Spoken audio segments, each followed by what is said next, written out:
자, 이제 지역지구제 한번 말씀드려 볼게요. 근데 거기 뭐 의미는 상당히 좋은 말 많이 들어가 있고요. 결국 우리 그 개론에서 배우는 지역지구제는 지역지구제 시행의 목적과 효과 그리고 문제점, 대책 이런 것들을 가지고 이제 출제를 하고 있다는 거죠. 근데 지역지구제의 기본적인 목적은 부의 외부 효과를 제거 감소시키는데 그 목적이 있다는 거예요. 근데 분명히 앞서서 외부 효과라는 것이 시장 실패의 원인 중에 하나였지 않습니까? 근데 시장 실패가 자원의 비효율적 배분이었거든요. 그럼 생각해 보세요. 자원이 비효율적으로 배분되는 시장 실패의 원인 중 외부 효과를 제거 감소시킨다면 결국 비효율적 배분에서 효율적 배분으로 바뀌어지지 않겠습니까? 그래서 예쁘게 포장하면 이렇게 나와요. 지역지구제는 부의 외부 효과를 제거 감소시켜 자원 배분의 효율성을 제고 높이는데 그 목적이 있는 정책 수단이다 또는 토지 이용 규제 수단이다 이런 식의 말이 나올 수가 있는 거죠. 그런데 여러분 이렇게 한번 생각해 봐요. 우리 공원에 가다 보면 잔디밭에 들어가지 마시오라는 푯말이 있지요. 그 말은 이미 들어간 사람이 있기 때문에 붙은 겁니다. 석굴암에 손대지 마시오라고 푯말에 붙어 있는 건 손댄 사람이 있기 때문이죠. 그럼 제가 이 말씀 왜 드리고 있느냐? 부의 외부 효과를 제거 감소시키는데 목적이 있다는 것은 이미 부의 외부 효과가 발생하고 있다는 의미가 돼요. 아니 생각해 봐요. 어떤 문제도 없는데 대책을 세울 이유는 없지 않겠습니까? 그렇죠. 그리고 앞으로 부의 외부 효과란 말이 나왔다. 그러면 총론부터 마지막 감정평가론까지 이거 하나만 기억하시면 돼요. 공장 옆에 집. 자, 여기 이제 A 동네와 B 동네가 가까이 이웃한 동네. 그렇다면 상호 간의 영향을 주고받을 수밖에 없잖아요. 근데 A 동네는 주거 용도로 이용되고 있고 이웃한 B 동네는 공업 용도로 이용되고 있다면 이 말은 결국 공장 옆에 뭐 있다? 집 있다는 의미가 돼요. 그러면 공장의 설립 의도와는 관계없이 공장의 영향 때문에 집값이 떨어진다는 불이익, 손실이 발생할 수밖에 없지 않겠습니까? 그럼 이때의 손실은 의도한 겁니까? 의도하지 않은 겁니까? 의도하지 않은 거죠. 그래서 무슨 외부 효과가 발생한다.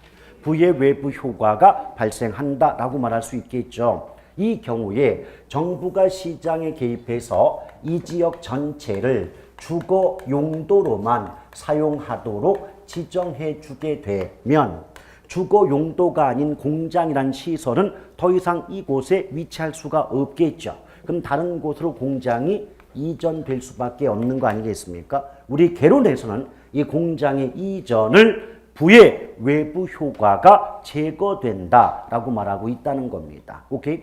그럼 이럴 때 단기 효과와 장기 효과가 나뉘어지는데 자, 개념을 잘 잡고 들어가셔야 돼요. 이 지역지구제뿐 아니라 모든 정책의 효과는 단기와 장기 효과 구별되는데요. 단기와 장기라는 말 뜻부터 알고 가야 돼요. 단기라는 말의 뜻은요. 공급이 증가할 수 없는 짧은 기간을 단기라고 말합니다. 즉 한마디로 말하면 단기는 공급이 변한다 안 변한다. 공급이 안 변해요. 그럼 수요와 공급 중에 공급이 안 변하니까 단기는 무엇이 변한다는 말이 나올 수밖에 없을까요? 수요. 오케이? 따라서 단기자가 나왔는데 뭐 공급이 증가한다 이런 문장 나오잖아요. 뒷문장 읽을 것도 없어요. 무조건 성립이 안 되는 표현입니다. 오케이? 그에 비해서 장기라는 말의 뜻은 공급이 증가할 수 있는 충분한 기간을 장기라고 말하는 거예요. 오케이? 그럼 압축하면 이거죠. 단기, 수요, 장기, 공급이라는 거예요. 그럼 여러분이 모든 정책의 효과를 공부하실 때 단기는 무조건 누구 입장에서 수요자 입장에서 바라보시고 장기자가 나오면 공급자 입장에서 바라보신다면 굳이 외우려고 노력하지 않아도 너무나 당연한 말들의 연속임을 알 수가 있는 겁니다. 오케이? 자, 그럼 제가 굳이 쓰진 않을 테니까 한번 머릿속으로 생각을 잘 해보세요. 지금까지 집값 하락의 주범이었던 공장이 다른 곳으로 이전이 된다면 수요자 입장에서 이제 이 동네 집값이 떨어질 위험이 줄어들었구나 라고 생각이 들겠죠. 그럼 이 동네에 집을 사도 되겠다는 생각이 들지 않겠습니까? 그럼 이 지역에, 해당 지역에 주택에 대한 수요가 늘어날까요? 줄어들까요? 늘어나겠죠. 그럼 수요가 증가한다는 건 인기 짱.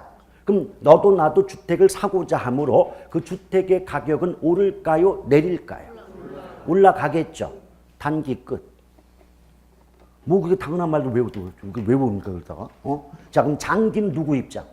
공급자 입장. 그럼 주택업자, 공급자 입장에서는요, 이 동네 집값 올라간 거 지켜봤잖아요. 그럼 어떤 생각 들어요? 이 딴 동네 말고 이 동네 직접 팔면 돈 좀 되겠군 생각이 들어요, 안 들어요?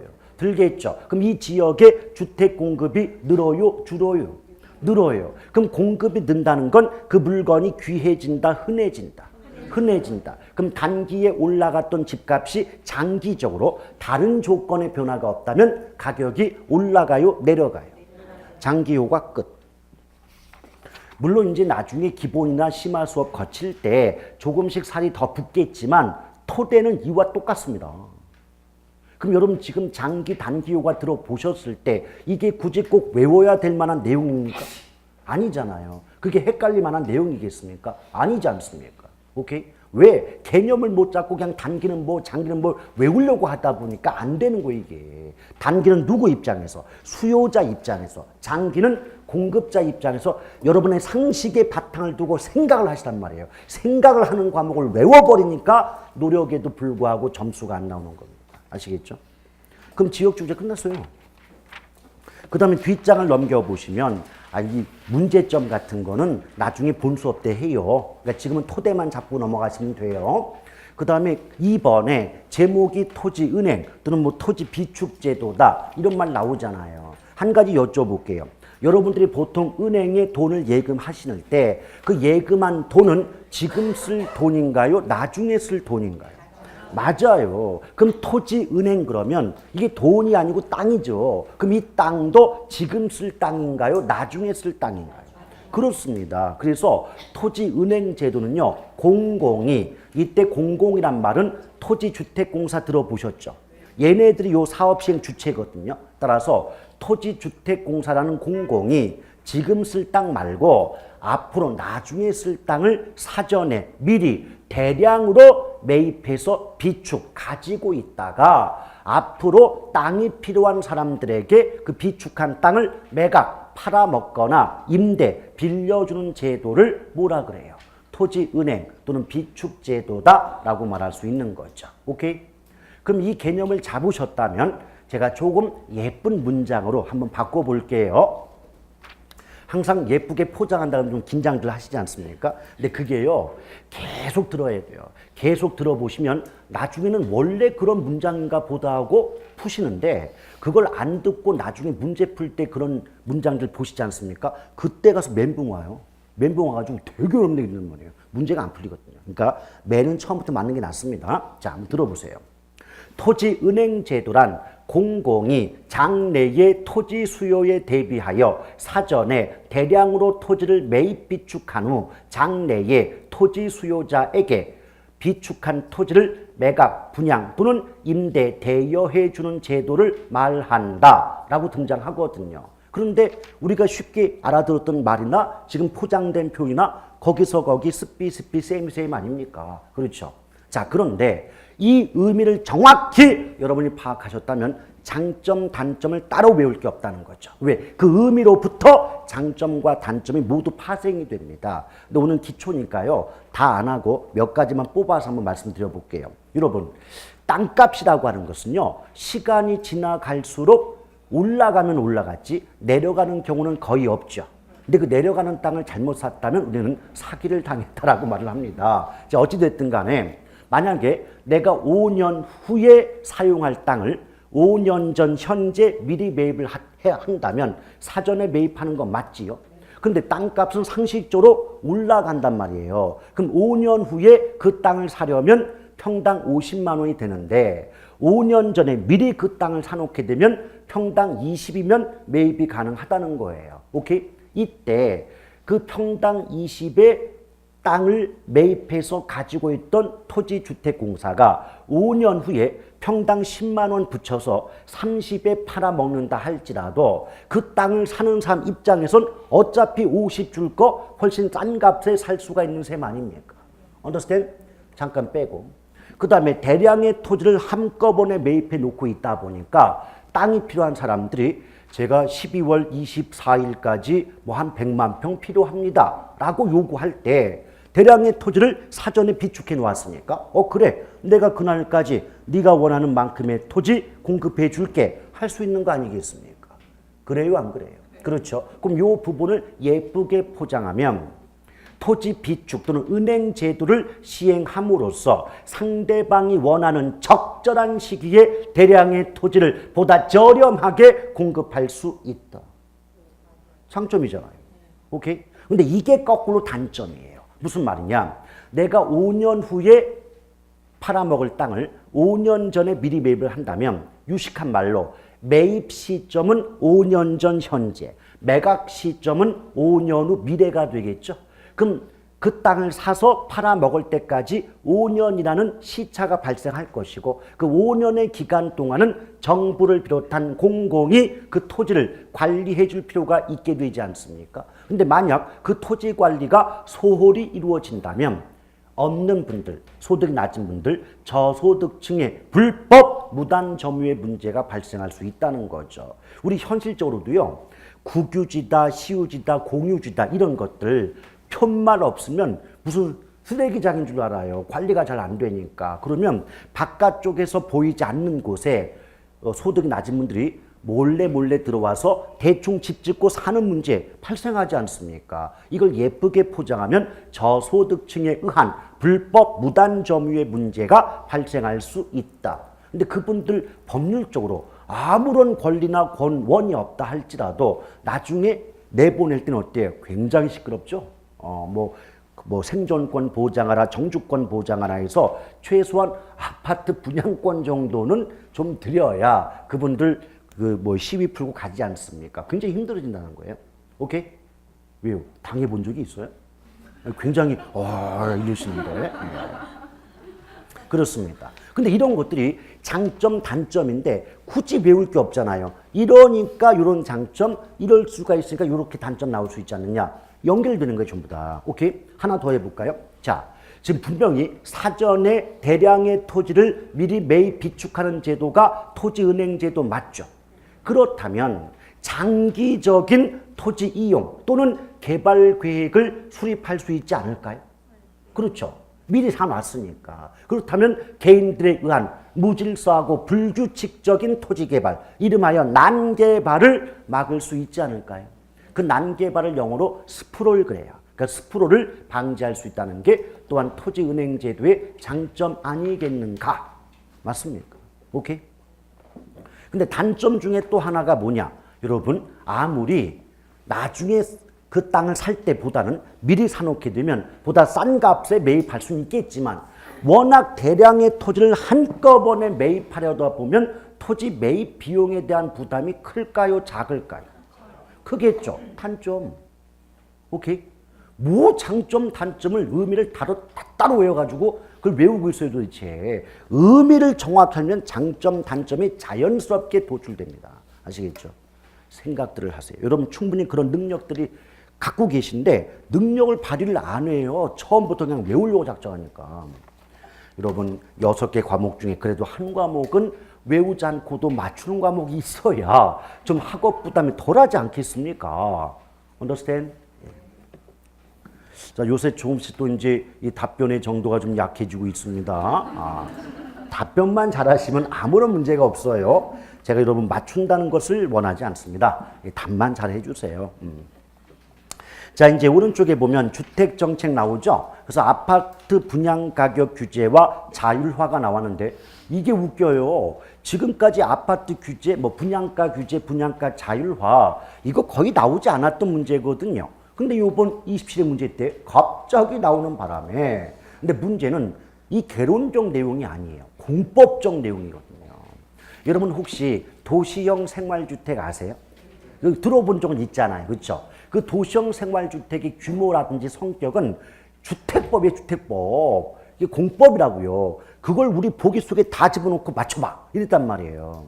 근데 제가 수업 시간에 그랬거든요. 도시형 생활주택은 분양가 규제, 즉 분양가 상한제 적용받지 않습니다. 했습니다. 그게 보기 5번으로서 답이에요. 요번 시험에. 오케이? 예. 그래서 어떤 문제가 나올 거라고 하는 건 예측이 가능하니까 제발 수업에만 집중하세요. 집중. 그리고 이렇게 좀 해주세요. 부탁을 드리면 그렇게 좀 해주세요. 나는 나름대로의 뭐 학습법이 있어.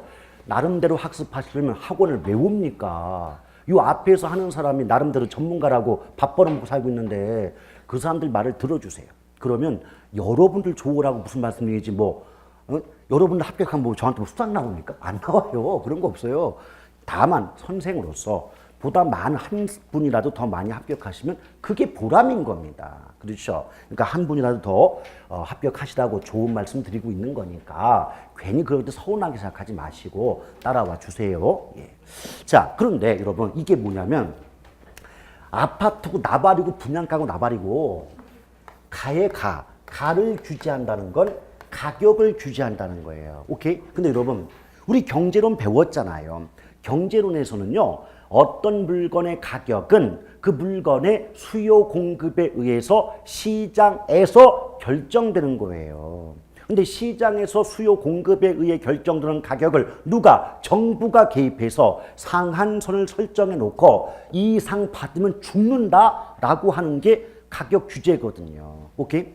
따라서 가격 통제만큼 강력한 개입이 없기 때문에 분양가 규제가 됐든 임대료 규제가 됐든 어떤 가격을 통제한다. 이런 식의 제목 내용 나오면 무조건 직접 개입 수단에 해당이 된다라고 볼 수가 있겠습니다. 오케이? 그래서 분양가 규제도 직접인데요. 아니 제목을 보세요. 가격을 일정 수준으로 묶어놓는 게 규제면 그 묶어놓았던 가격을 풀어주는 게 뭘까요? 자율화겠죠. 그럼 묶어놓는 게 규제, 풀어주는 게 자율화면 그 내용도 정반대 아닐까요? 그럼 주로 나오는 게 규제 쪽이니까 규제의 내용 정확히 기억했다가 혹시라도 자율화 나오면 반대로 뒤집어주면 될 것을 뭘 그걸 또 다 외우고 있냐 말이에요. 아시겠죠? 자, 그런데 제가 분명히 직접 개입 그랬죠. 그리고 원래 경제학상 가격 통제는요, 두 가지가 있어요. 최고 가격제와 자, 최고 가격제란 말이 있으면 예측해 보세요. 무슨 가격제도 있을까요? 최저 가격제라는 것도 있겠죠. 근데 걱정할 거 없어요. 우리 시험에는 얘만 나와요. 따라서 우리 시험 지문 문제 풀 때 최저 가격 나오는 순간 읽을 필요 없어요. 무조건 틀려요. 그럼 최고 가격제가 뭐냐? 예컨대 시장에서 결정되는 가격을 예쁘게 포장하면 시장의 균형 가격이라고 말합니다. 근데 만약에 30평짜리 아파트가 시장에서 2억에 거래가 되고 있다. 우리가 보통 쓰는 말로 하면 시가. 그렇죠. 그런데 정부가 볼 때 2억이라는 값이 너무 비싸다. 그러니까 부담이 크지 않겠니? 그래서 2억의 가격을 1억만 받으라고 가격 자체를 통제하는 경우가 바로 최고 가격제다라고 보시면 돼요.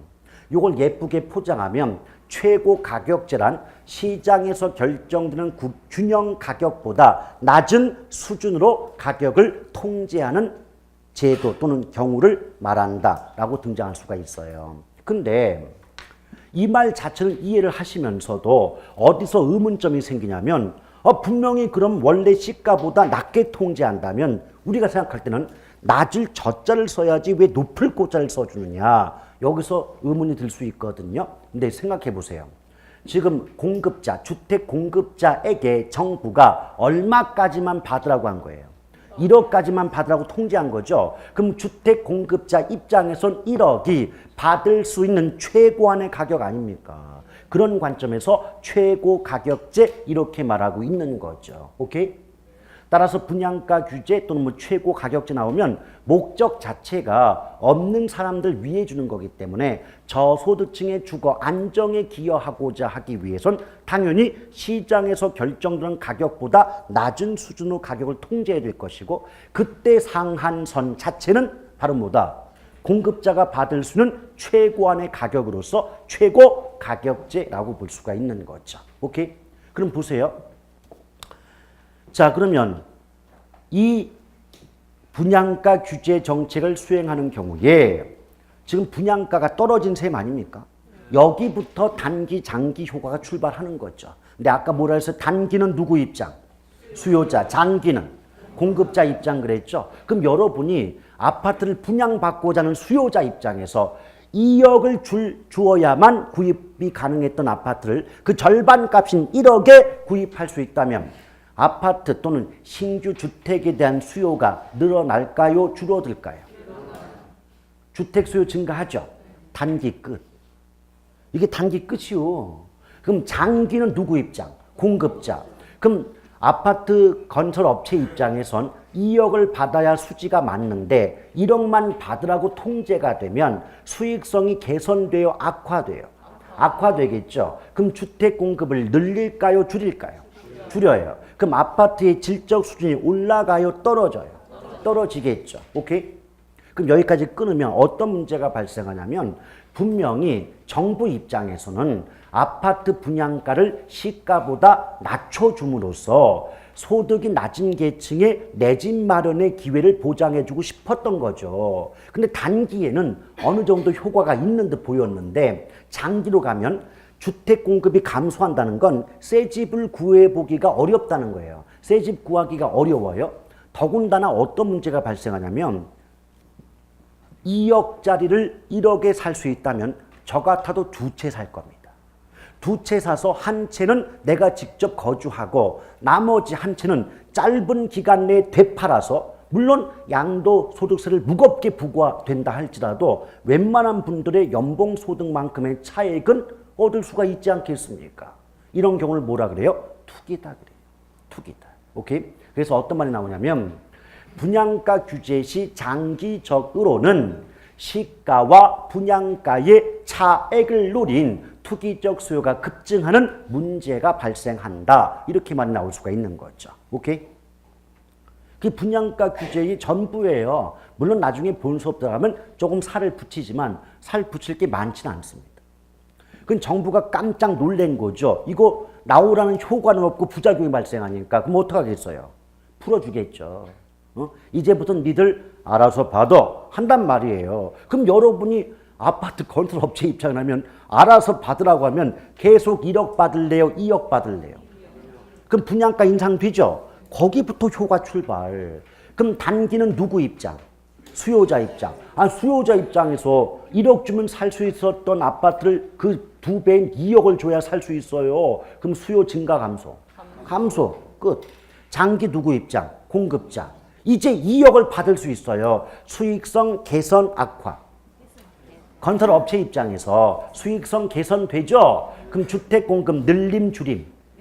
질적 수준 올라감 떨어짐.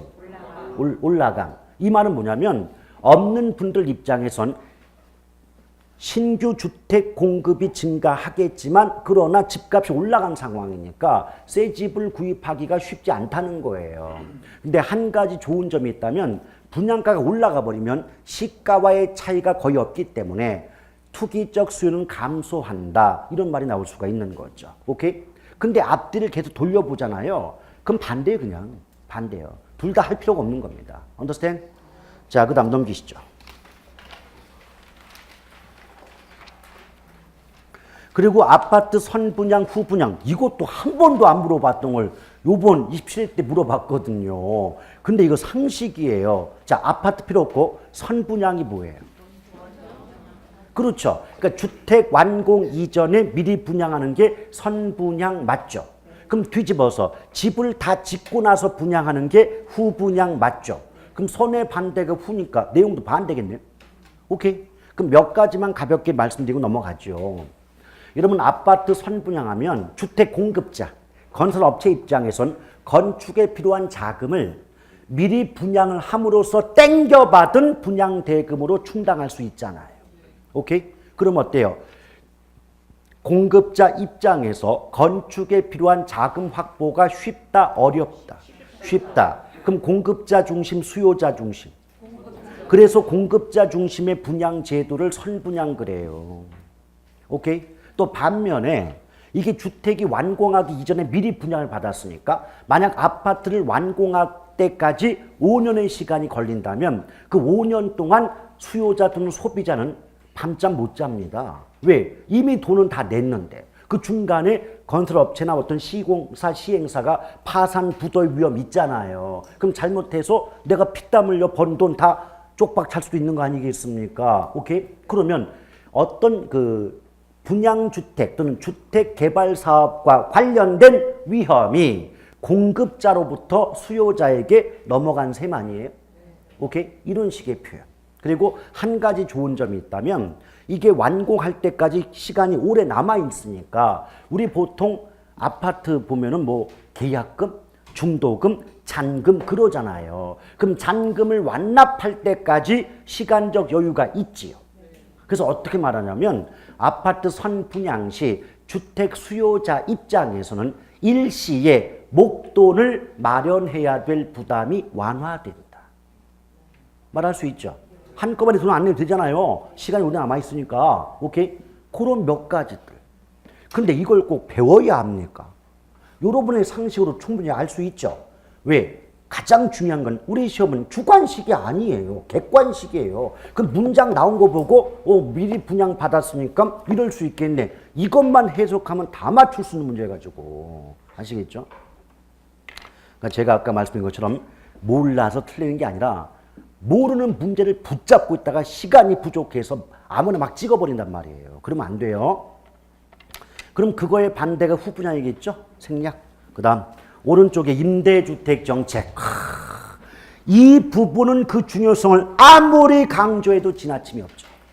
그러니까 앞쪽에 시장 실패와 더불어 임대주택 정책은 절대로 빠지지 않고 등장합니다. 오케이? 자, 그런데 벌써 임대주택이란 말은요, 자가주택의 반대말이에요. 그럼 내 집의 반대말은 남의 집이잖아요. 그럼 남의 집 살이하는 분들은 일반적으로, 특수한 경우를 제외하고 일반적으로는 내 집 살이 하시는 분들보다 소득 수준이 높겠어요? 낮겠어요? 낮죠? 그래서 임대주택 정책은요, 종류에 관계없이 목적이 똑같은 거예요. 저소득층의 주거 안정에 기여함이 목적이다. 항상 그 말이 나올 수밖에 없는 거죠. 오케이? 저 항상 수업 어떻게 하죠? 뭐부터 보죠? 저는 제목을 해석하잖아요. 제목을 해석하면 내용 들어가잖아요. 오케이? 아시겠죠? 그런데 그 정책 수단에는 크게 세 가지가 있다는 거죠. 임대료 규제, 임대료 보조, 공공임대주택의 공급 세 가지 나와 있죠. 물론 이건 말고도 나중에 기본서 보면 여러 가지가 있지만 그런 거 신경 쓸 거 없어요. 나오는 건 꼭 이 세 가지에서만 나오니까. 그런데 임대료 규제, 오호, 우리 아까 분양가 규제 있었잖아요. 근데 이 일반 주택은 가격이라고 하지만 임대주택의 가격은 가격이라고 안 하고 임대료라고 말하거든요. 오케이? 따라서 임대료가 나와도 얘는 임대주택의 가격이다라고 보시면 돼요. 됐죠? 그럼 생각해 보세요.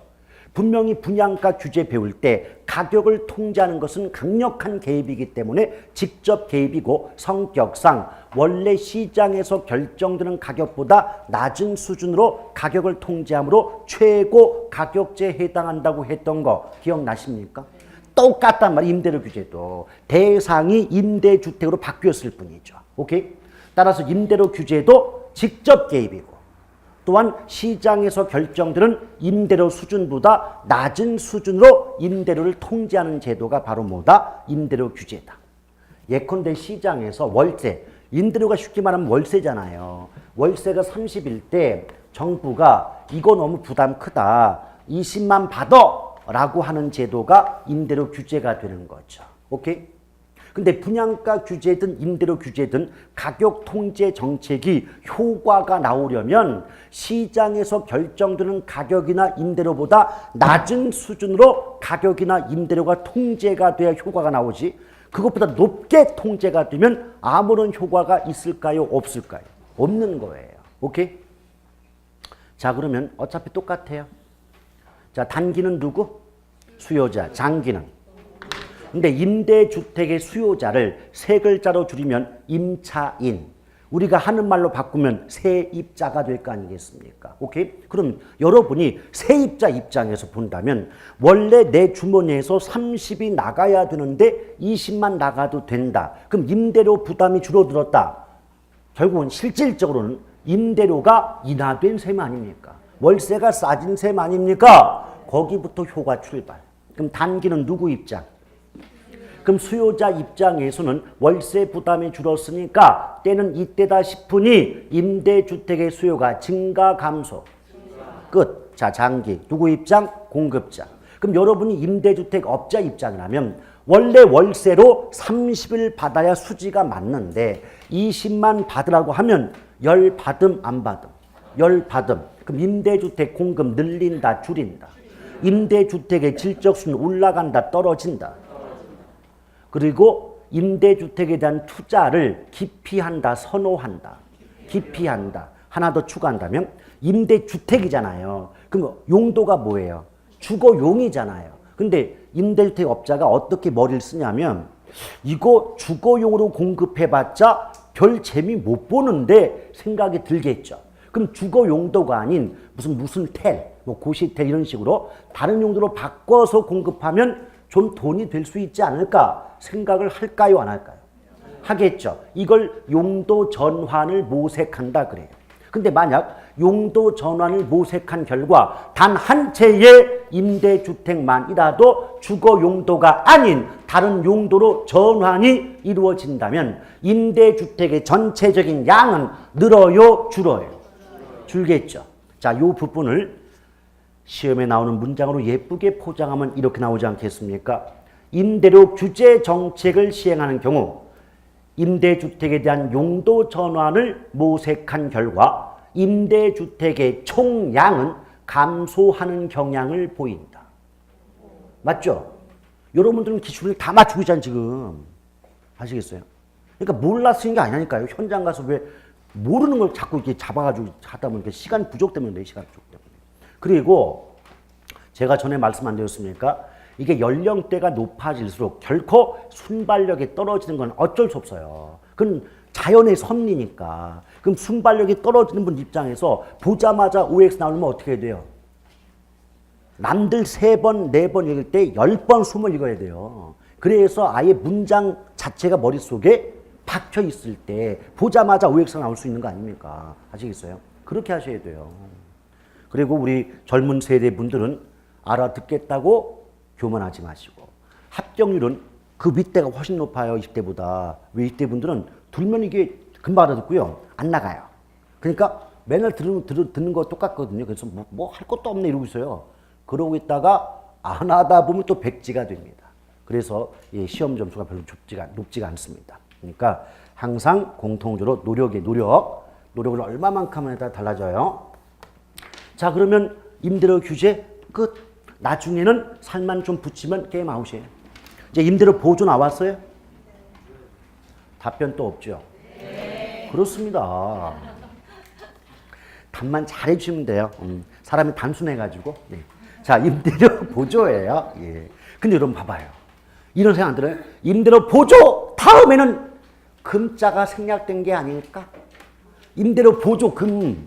그렇잖아요. 보조금을 주는 거 아니에요. 그럼 임대료 보조로 끝났다 할지라도 뒤에는 금이라는 글자가 생략되었겠구나. 우리 아까 뭐 배웠어요? 금자로 끝나는 말은 간접개입. 그래서 임대료 보조는 간접개입인 거예요. 그런데 임대료 보조는요. 크게 생산자 보조와 소비자 보조로 구분이 되는데 여기서 일단 의문이 브레이크가 걸립니다. 무슨 브레이크냐? 아니 임대주택의 생산자면은 임대주택 업자인데 이분들이 소득이 낮은 분들도 아닌데 무슨 보조를 하느냐 이런 생각이 들거든요. 한번 들어보세요. 그런 보조가 아니라 우리 주변에 원룸투룸 많지요. 이 원룸투룸 보통 법적으로 따지면 다가구 주택이다, 다세대 주택이다 이런 주택 많지 않습니까? 근데 원룸투룸 같은 경우도 결국은 내 집이에요, 남의 집이에요. 사는 사람 입장에서 남의 집이에요. 그럼 임대주택이 아니라 임대주택. 그 원룸, 투룸을 비롯한 임대주택 짓는 분들 보시면 자기 돈 갖고 지어요? 은행에서 돈 빌려서 일단 임대주택 짓고 임대로 받아서 빚을 갚는 구조예요. 그렇죠. 내 돈 갖고 짓는 경우는 극히 드물고 은행에서 남의 돈 빌려와서 임대주택 짓고 임대료를 받아서 원금이자 갚는 구조가 일반적이잖아요. 여기까지 이해됨? 그럴 때 정부가 임대주택 업자에게 임대주택 건축에 필요한 자금을 보다 장기 저리로 대출해 준다는 거죠. 오케이? 그럼 뭐 장기 단기는 뭐 나중에 따져보고 금리만 보더라도 아니 돈 빌리는 사람 입장에서 이자율이 낮으면 이자 부담이 줄 거 아니에요. 그럼 공급자들이 목돈을 쉽게 빌릴 수가 있을 것이고 그렇다면 보다 많은 임대주택의 공급이 가능해지겠죠. 그럼 임대주택의 공급이 원래 10개 될 게 100개, 200개 되면 임대주택 공급이 크게 증가함에 따라 임대료, 즉 가격은 크게 올라가요, 내려가요? 내려가요. 쉽게 말하면 만약 그런 장기 저리의 조건으로 대출해 주지 않았다면 월세가 50이 책정될 상황인데 그런 조건으로 대출을 받아서 임대주택 공급이 늘어나니까 월세 50 될 게 30으로 내려가지 않느냐. 그러면 그 임대료가 인하된 만큼의 혜택은 누구에게 돌아간다? 임차인에게. 이게 이해가 안 갑니까? 이해 안 가시는 분? 가십니까? 예.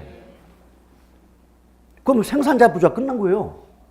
이겁니다. 알고 보면 아무것도 아닌 게 개론이고 나중에 저기 투자론이나 저쪽 간평론 가면 그건 좀 제가 보더라도 금방 이해하기가 어렵다는 걸 저도 알아요. 그러나 나머지 부분들은요. 말뜻만 정확히 알아듣잖아요. 그럼 나중에 어려운 표현 요것만 익숙해지면 문제 다 풀립니다. 계산 빼고는. 아시겠죠? 자신감을 가지시라니까요. 자, 그렇게 됩니다. 근데 소비자 보조가 뭐냐? 임대주택에 거주하는 임차인들에게 월세 일부를 지원해 준다는 거죠. 그럼 생각해 보세요. 원래 월세가 30 하는데요. 정부가 5만 원 보조했대요. 그러면 임차인 입장에선 30 나갈 돈 25만 원만 나가면 되잖아요. 그럼 임대료 부담이 줄 거 아닙니까? 오케이? 자, 그럼 여기부터 단기, 장기입니다. 단기 누구 입장?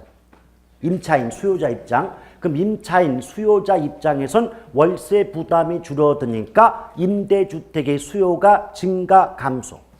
증가. 그럼 임대료, 즉 가격이 올라감, 내려감?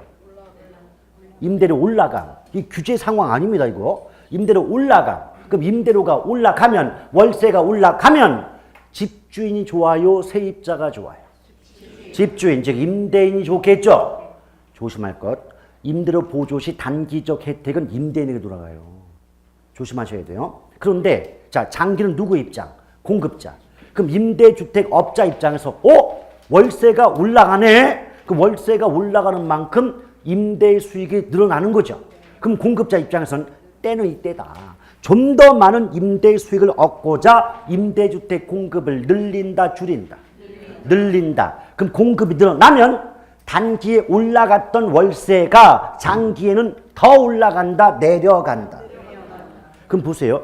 장기적으로 임대주택의 공급은 증가하고 임대료가 인하된다는 건 세입자, 임차인 입장에서는 월세방은 구하기 쉬워지면서 월세 부담은 줄어든다의 뜻 아니겠습니까? 그럼 혜택이 누구에게? 그래서 임대료 보조는 장기적 효과가 목적인 거예요. 단기가 아니에요. 그럼 지금 말씀드렸던 이 부분을 예쁘게 포장해 볼 테니까 차분하게 들어보시죠. 임대료 보조를 시행하는 경우 단기적인 효과 및 혜택은 임대인에게 귀속되는 반면 장기적 효과 및 혜택은 임차인에게 귀속되므로 임대료 보조 정책은 장기적 효과를 목적으로 하는 정책 수단이다. 아시겠어요? 자, 그럼 개념을 알고 나중에 그 관련된 문장들을 볼 때와 전혀 모르고 문장을 볼 때는 느낌이 완전히 다르지 않겠습니까? 오케이? 뜻을 알고 가세요. 그럼 임대료 보조 끝. 그러면 뭐 남았어요? 공공임대주택 공급 나오지 않습니까? 그렇죠? 아니 생각해봐요. 임대주택 앞에 뭐 붙었어요? 공공이 붙었어요. 여러분 질문합니다. 맨 앞에 민간이나 사적이란 말이 붙을 때보다는 공공이나 공적이란 말이 붙을 때 각종 요금, 대가, 비용이 싸요, 비싸요? 거기서 출발. 그럼 공공자가 붙었다면 이미 제목을 통해서 뭔지는 모르겠지만 민간 업체가 만드는 임대주택보다 월세가 싸겠구만. 그럼 임대료 부담이 줄어들겠구만. 그래서 소득이 낮은 계층의 주거 안정에 기여한다는 목적을 달성할 수 있겠구만. 예측 안 됩니까? 유추되죠? 여러분의 능력 다 예측이 되는 거예요, 이게. 그럼 보세요. 제가 안 쓸게요. 언제부터 쓴다? 1월부터. 그때부터는 지금 팔 아파요. 그러니까 미리 우리 관절 걸리지 말자고요. 자, 생각해 보십시오. 지금 임대주택 시장에 민간 임대주택만 있대요. 그 말이 뭐예요? 민간 기업 또는 민간 업체가 만든 임대주택만 있습니다. 그런데 이 상황에서 공공임대주택이 공급이 됩니다. 그러면 임차인들, 임대주택의 소비자, 수요자 입장에선 민간 임대주택 하나만 있을 때보다는 공공임대주택이 시장에 공급되면 두 개가 되잖아요. 그럼 하나만 있을 때보다는 두 개가 될 때 주택 선택의 폭이 넓어져요, 좁아져요? 넓어지죠. 그런데 우리 예전 경제론 할 때 탄력성 배웠잖아요. 뭐 탄력적이다, 뭐 비탄력적이다. 내용 기억 안 나도 그런 말 들은 기억은 있잖아요. 근데 경제론을 제외하고 나머지 부분에서는 선택의 폭이 넓다고 해석이 되면 수요가 탄력적이란 말을 씁니다. 그럼 반대로 선택의 폭이 좁다고 해석되면 수요가 탄력, 비탄력. 그렇게 쓴다는 내용을 말을 하시겠죠? 우리 조금 전에 선택의 폭이 넓어진다고 인정하셨죠? 그럼 이 말을 예쁘게 포장하면 수요가 탄력화된다 또는 탄력성이 커진다라고 말할 수 있잖아요. 자, 하나 이해됐고, 두 번째는요. 지금 민간 임대주택은 월세가 30할 때 공공자 붙었으니까 얘네들은 월세가 20 한다. 그럼 어떤 물건의 품질이 같거나 비슷하다면 소비자 입장에선 비싼 쪽, 싼 쪽. 그럼 민간 임대주택에 살던 분들이 되게 싸네 하고 공공으로 몰려가겠죠. 이거를 예쁘게 포장하면 주거 이전이 활발하다. 맞습니까? 자, 집어넣고 그 다음 또 하나. 지금 봐요. 민간 임대주택 월세 임대료가 30할 때 공공임대주택 임대료가 20 한다 했잖아요. 그럼 임대료가 이중적이죠. 같은 임대주택인데 임대료가 다르잖아요. 오케이? 이거를 우리 표현으로 바꾸면 이중 가격이 성립한다 라고 말해요. 여기까지 이해 가심? 네. 그러면 공공임대주택에 사는 분들은 민간 임대주택에 사는 분들보다 월세 10만 원 덜 내고 사는 거 맞죠? 네. 근데 그 월세 10만 원이란 말은 공공과 민간 임대주택의 임대료의 차액이라고 말할 수 있잖아요. 네. 30, 20 차액 10, 10만 원 덜 내죠. 그럼 10만 원을 덜 낸다 이 말을 우리 개론에서는 정부로부터 보조금을 지급받는 것과 같은 혜택을 누린다. 맞습니까? 오케이? 이해돼요? 자, 그러면 이 전체를 묶어서 우리 시험에 나오는 문장으로 바꿔볼 텐데 조금 길어요. 좀 길으니까 감안하고 차분하게 들어보세요. 좀 천천히 할게요. 공공임대주택이 시장에 공급되는 경우 사적임대주택 임차인의 수요 탄력성이 탄력화되어 공공임대주택 시장으로의 주거 이전이 활발하게 전개되며 임대료에 대한 이중가격이 성립함으로써 공공임차인들은 사적임대료의 차액만큼을 정부로부터 주택보조금을 지급받는 것과 동일한 효과 및 혜택을 누릴 수 있다. 가 보기 하나입니다. 아시겠죠? 그걸 보자마자 OX 나오는 경지까지 올라가야 됩니다. 됐죠? 그런데 이 문장이 듣고 보니까 와 뭔가 있어 보이고 그럴듯한데 우리말로 바꾸면 공공 들어오면 선택의 폭이 넓어져서 싼 쪽으로 몰려가고 그리고 공공에 사는 분들은 민간에 사는 분들보다 월세 10만 원 덜 낸다. 그거요. 아시겠어요? 표현이 어려운 거지 내용이 어려운 게 아니다. 그런데 문제 자체는 그 어려운 표현으로 나오니 그 어려운 표현을 자꾸 듣고 읽어보고 써봄으로써 익혀주지 않으면 아는 문제조차도 점수를 얻을 수가 없지 않느냐 말이에요. 아시겠습니까? 오케이? 그 예전 작년 같으면 그렇게 읊으면 좀 박수 나오고 하더만 좀 너무했나 이거. 아 됐어요. 뭐 누워서 뭐 감사합니다. 자, 자 이러면 임대주택 정책 끝났죠? 예. 이제 오른쪽에 세금 관련된 조세 정책이 나오는데, 그렇죠? 조세에서 나오는데 이게요, 뭐 1번에 조세 기능 해가지고 한 5개 써 있지 않습니까? 이건 제가 설명 안 해요. 왜? 여기서는 나오는 게 또 종류만 나와요. 만약 나온다면. 그러니까 이렇게 보시면 돼. 잘 나오지 않지만 어쩌다가 나올 때는 부동산 조세 기능이 아닌 것은 또는 기능인 것은 종류 자체를 물어보지 내용 갖고 물어보는 경우는 없습니다. 그러니 1번, 2번, 3번, 4번, 5번 제목 있죠. 내용 필요 없고 제목 정도만 기억하셔도 2.5점은 그냥 건집니다. 아시겠죠? 자, 그러면서 정작 중요한 건 2번이에요. 가격 탄력성과 조세 전과 귀착의 관계 나오지 않습니까? 그런데 자, 여긴 지금 기초서라 뭐 말이 안 써져 있지만 상식적으로 전가라는 게 뭡니까? 그 넘기는 거죠. 그러니까 뭔지는 모르겠지만 나한테 넘어왔던 게 내가 아닌 누군가에게 넘어가는 걸 전가라고 하죠. 근데 앞에 조세자가 붙었잖아요. 그럼 그걸 통해 알 수 있는 게 나한테 부과된 세금의 일부 또는 전부가 내가 아닌 다른 사람에게 넘어가는 걸 뭐라 그래요? 전가한다. 근데 귀착이 뭐냐면 한마디로 세금 부담의 상태를 귀착이라고 말합니다. 지금까지 우리가 배우는 건 수요자와 공급자거든요. 그럼 수요자와 공급자 중에서 누가 세금을 많이 또는 적게 부담하게 되느냐, 즉 세금을 누가 부담하게 되느냐의 상태를 귀착이라고 말하는데요. 걱정할 거 없어요. 전가가 뭐고 귀착이 뭐냐 의미 따로 물어보는 경우는 극히 드물어요. 아시겠죠? 또 물어본다 할지라도 여러분이 알고 있는 어떤 단어의 상식 정도만 갖고 가시면 충분히 답을 구할 수 있으니까 이 뜻이 뭐냐고 생각하실 필요가 없습니다. 근데 정작 물어보는 건 뭐냐면 세금 부담의 정도는 수요 공급의 탄력성에 따라 달라진다는 것. 이게 포인트죠. 거기 제가 표를 써놨지만 수요 공급을 막론하고 탄력성이 큰 쪽이 있으면 탄력성이 작은 쪽이 있을 거 아니에요. 근데 무조건 탄력성이 큰 쪽이 세금을 적게 부담한다는 거죠.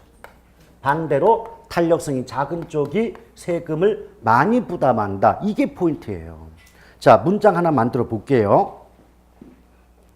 그걸 왜 써요? 이게 표가 그건데. 자, 우리 봐봐요. 예컨대 문장에서 수요는 탄력적이다. 그런데 공급은 비탄력적이다 라고 나오면서 조세 부과, 세금을 부과할 때 이제 조세 부담, 세금의 부담을 비교하면서 수요자와 공급자 중에서 어느 쪽에 뭐 세금 부담이 더 크다, 작다 이렇게 문장 나온단 말이죠. 여러분이 보실 때는요. 수요자, 공급자 중에서 어느 쪽에 세금 부담이 더 클 거라고 보이십니까? 자, 이제 하나씩 끊어요. 근데 이게 연습을 시키는 거예요, 제가. 여러분들 또 문제 풀 때 가장 잘못하는 것 중 하나가 뭐냐면 문장이 길잖아요. 긴 문장을 한꺼번에 다 읽어요, 다 읽으니까 결과는 한 방에 훅 가요. 오케이? 문장은 끊어서 보는 거예요.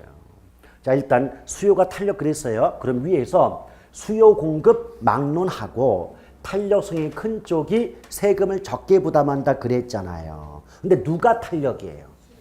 그럼 이 말만 해석해 보면 수요자의 세금 부담이 적다는 얘기예요, 이게. 그렇죠? 자, 없다고 보고 이제 공급 봐요. 그럼 수요든 공급이든 관계없이 탄력성 작은 쪽이 세금 많이 부담하는 거 맞죠? 근데 누가 비탄력이에요?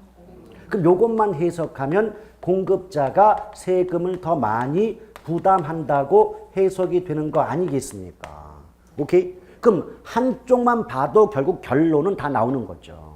왜? 어떤 문장 구조도요. 앞에 수요가 탄력 나오면 무조건 뒤에 공급은 비탄력이 나와야 돼요. 왜? 양쪽 모두 탄력 나오면 어느 쪽의 세금 부담이 어떻게 될지는 그 누구도 모르기 때문에. 아시겠죠? 그럼 보세요. 수요자가 세금을 적게 부담한다는 말이나 공급자가 세금을 더 많이 부담한다는 말은 똑같은 말 한 거 아닙니까? 오케이? 그럼 여기서도 수요자보다 공급자의 조세 부담이 더 크다라고 해도 되겠지만 수요자가 공급자보다 세금 부담이 적다라고 해도 똑같은 의미가 되지 않는 말이죠. 오케이? 그런데 가끔 가다가 우리 탄력성 배울 때 탄력, 비탄력, 단위 탄력 말고 또 뭐 있었어요? 완전자 붙을 때 있었죠? 그럼 완전 탄력, 완전 비탄력 이럴 때 있잖아요. 맞죠? 그런데요. 얘는 일단 완전자가 나왔죠? 완전자가 나오면 무조건 어느 한쪽이 다 부담이에요. 수요자가 됐든 공급자가 됐든 어느 한쪽이 세금 전부를 부담한다는 말이 나오게 됩니다. 오케이? 그럼 일단 내용 설명에 앞서서 어떤 말이 나와도 완전자가 붙어 있는데 문장 속에서 뭐 수요자가 많이 부담해요. 공급자가 적게 부담해요. 이런 식의 말 나오면 읽기 중단, 무조건 틀림. 왜? 완전자 붙으면 뒤에 말은 무조건 어느 한쪽이 다 부담. 이게 나와야 돼요. 근데 완전 탄력은요. 완전 탄력은 우리말로 하면 네가 다 부담. 즉 상대방 전액 부담이에요. 근데 완전 비탄력 그러면 내가 다 부담. 즉 당사자 전액 부담입니다. 자, 문장 하나 만들어 볼게요. 자, 수요는 탄력적이래요. 그런데 공급이 완전 비탄력적이래요.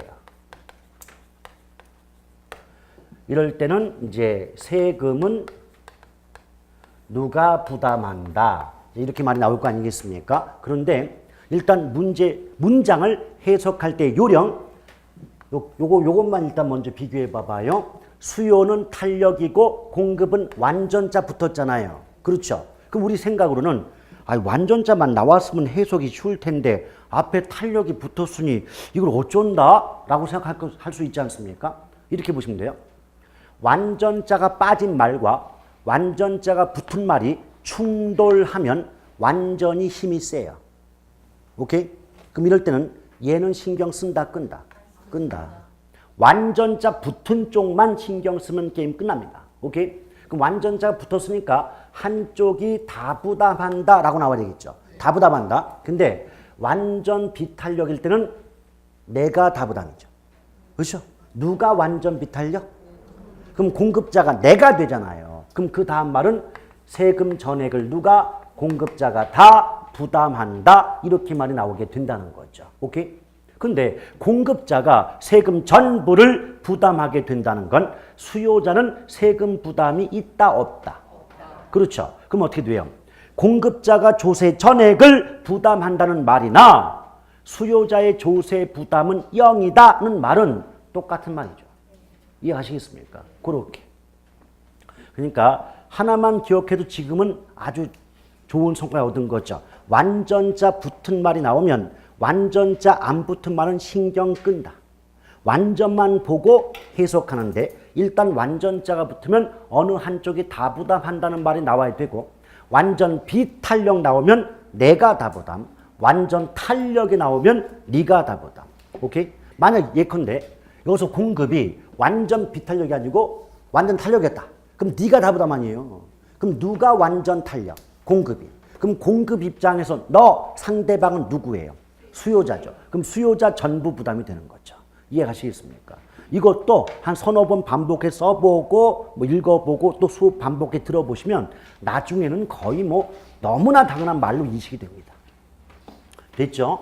예, 요 정도 가볍게 보시고 그러면 조세 정책까지 끝마쳤고 우리는 드디어 부동산 투자론으로 이어갈 수가 있는 거죠. 자, 기념 삼아 쉬었다 오세요.